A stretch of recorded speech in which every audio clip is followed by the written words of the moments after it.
Assalamualaikum warahmatullahi wabarakatuh. Saya Materi Rizky, kelas R1A. Saya akan menjawab soal ujian akhir semester yang sudah dosen berikan. Jawaban nomor 1 yaitu, selama 1 semester, saya tertarik mempelajari efek komunikasi. Efek adalah perbedaan antara apa yang dipikirkan, dirasakan, dan dilakukan oleh penerima sebelum dan sudah menerima pesan. Saya akan membahas efek dari komunikasi dalam 3 kategori, yaitu efek kognisi, efek konasi, dan efek psikomotorik. Efek kognisi itu saat komunikan mendapatkan pengetahuan baru.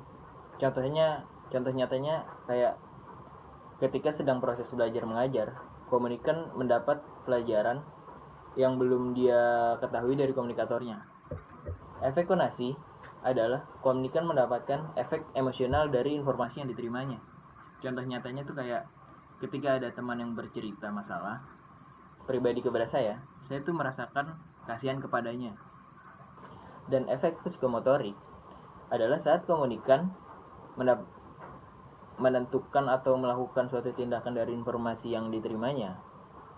Contoh nyatanya tuh kayak ketika ada kelompok yang mengejek satu orang, lalu seorang itu memilih diam padahal dia bisa membalas untuk mengejeknya balik gitu. Di nomor 2, saya akan menjabarkan tentang unsur-unsur komunikasi. 1. Komunikator. Komunikator merupakan unsur komunikasi yang bertindak sebagai penyampaian pesan. Komunikator merupakan sumber informasi bagi komunikan. Sehingga, bagaimana komunikator mendeliver sebuah pesan yang mempengaruhi keberhasilan komunikasi. Berikut adalah yang perlu dimiliki sama komunikator agar pesan yang disampaikannya itu diterima oleh komunikan, yaitu menguasai teknik bicara atau menulis untuk menyampaikan pesan. Kedua, memiliki pengetahuan luas mengenai pesan yang disampaikan. Dan ketiga, memiliki kemampuan untuk menyusun isi pesan tuh dengan baik. Lalu kedua, komunikan merupakan penerima pesan, pihak yang menjadi sasaran komunikasi. Komunikasi bisa seorang individu, kelompok, organisasi, atau lainnya. Komunikasi mempunyai tanggung jawab untuk dapat memahami apa yang disampaikan komunikator kepadanya.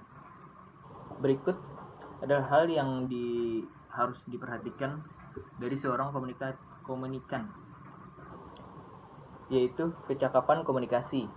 Kecakapan komunikasi di sini tuh berkaitan dengan kecakapan komunikan dalam membaca, mendengar, serta menangkap apa yang dibaca dan didengarnya. Terus sikap. Sikap di sini berkaitan dengan sikap komunikan terhadap komunikator serta pesan yang disampaikan. Terus juga pengetahuan. Pengetahuan komunikan terhadap pesan yang disampaikan juga sangat mempengaruhi tingkat pemahaman komunikasi terhadap pesan yang disampaikan. Terus 3. Pesan merupakan ide. Pesan merupakan ide informasi atau berita yang disampaikan komunikator kepada komunikan. Pesan di sini bisa berupa kata-kata, tulisan, gambar, atau lainnya. Pesan terdiri dibagi beberapa jenis, yaitu pesan informatif. Pesan informatif itu adalah pesan yang sifatnya memberi keterangan, fakta, atau informasi lainnya. Pesan persuasif. Pesan persuasif adalah pesan yang bersifat membujuk.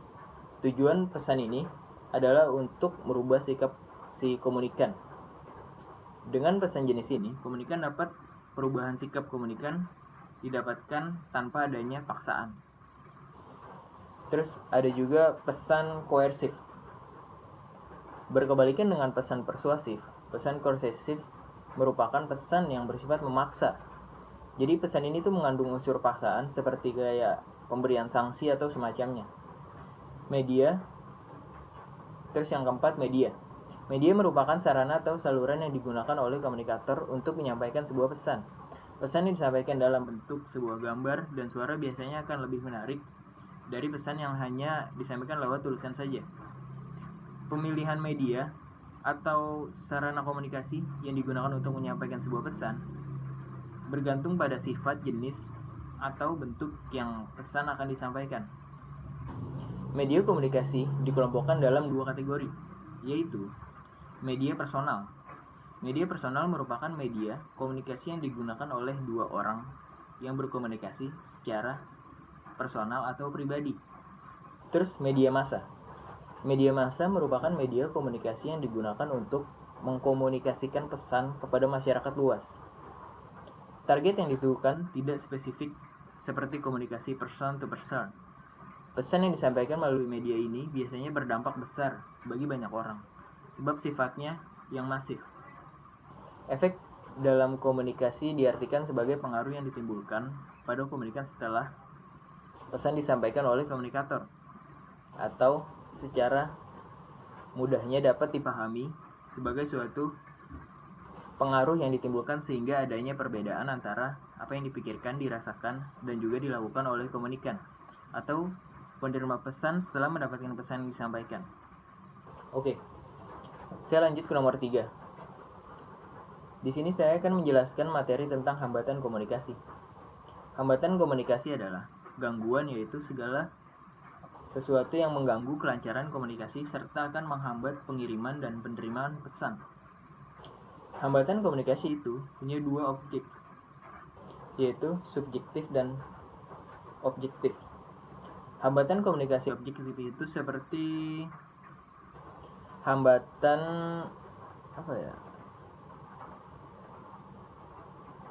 dari dalam diri sendiri. Sedangkan kalau hambatan subjektif itu adalah hambatan yang disengaja dibuat oleh orang lain upaya tentang penentangan.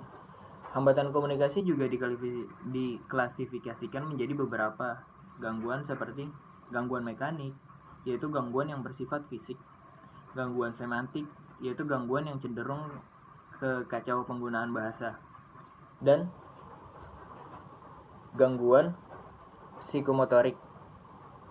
Itu gangguan yang mempengaruhi psikologis kondisi, sifat kayak malas, bosan, atau tidak tertarik dengan topiknya.